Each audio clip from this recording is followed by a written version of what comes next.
Assalamualaikum warahmatullahi wabarakatuh. Saya Parsya Sasliwianda dari Rombel A.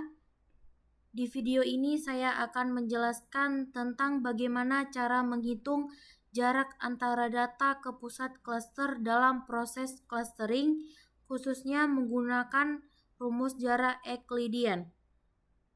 Nah, dalam tugas ini, saya memiliki data jumlah penduduk dari beberapa kabupaten di tahun 2020 dan 2021.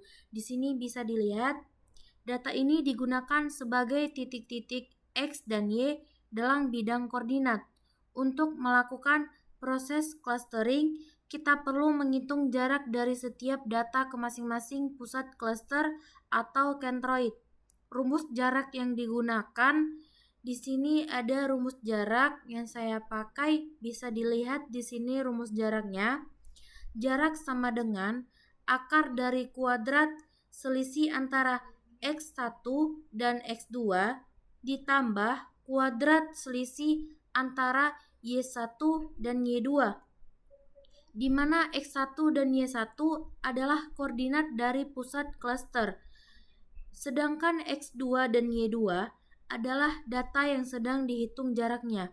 Saya di sini mau memberikan sebagai contoh untuk Kabupaten Aceh Selatan. Nah, di sini bisa dilihat di kode wilayah 1 Kabupaten Aceh Selatan. Jumlah penduduk tahun 2020 adalah 232.414 dan tahun 2021 adalah 236.487. Angka ini dianggap sebagai titik X2 dan Y2. Kemudian pusat klaster 1 misalnya memiliki koordinat 602.793 dan 600.163. Itu jadi X1 dan Y1.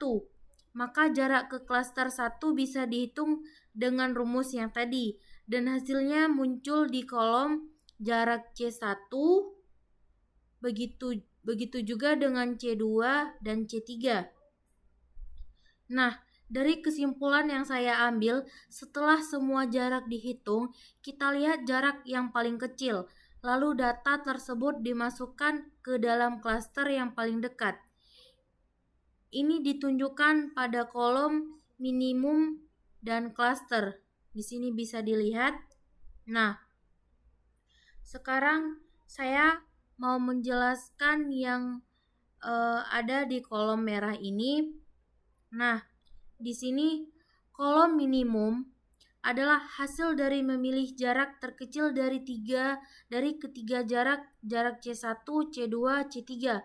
Artinya kita mencari pusat klaster mana yang paling dekat dengan data tersebut.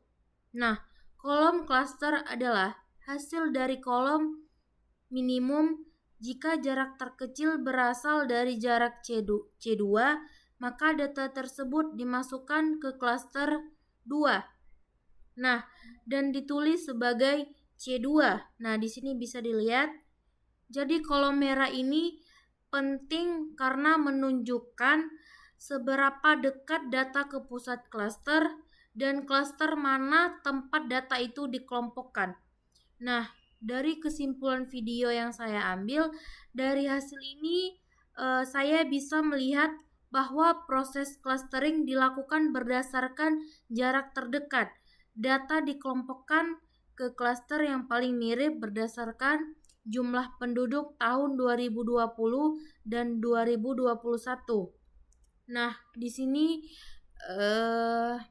hanya ini yang bisa saya jelaskan tentang tugas ini. Sekian penjelasan dari saya tentang tugas clustering ini.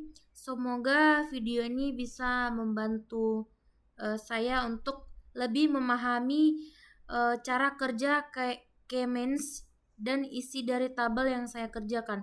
Terima kasih. Wassalamualaikum warahmatullahi wabarakatuh.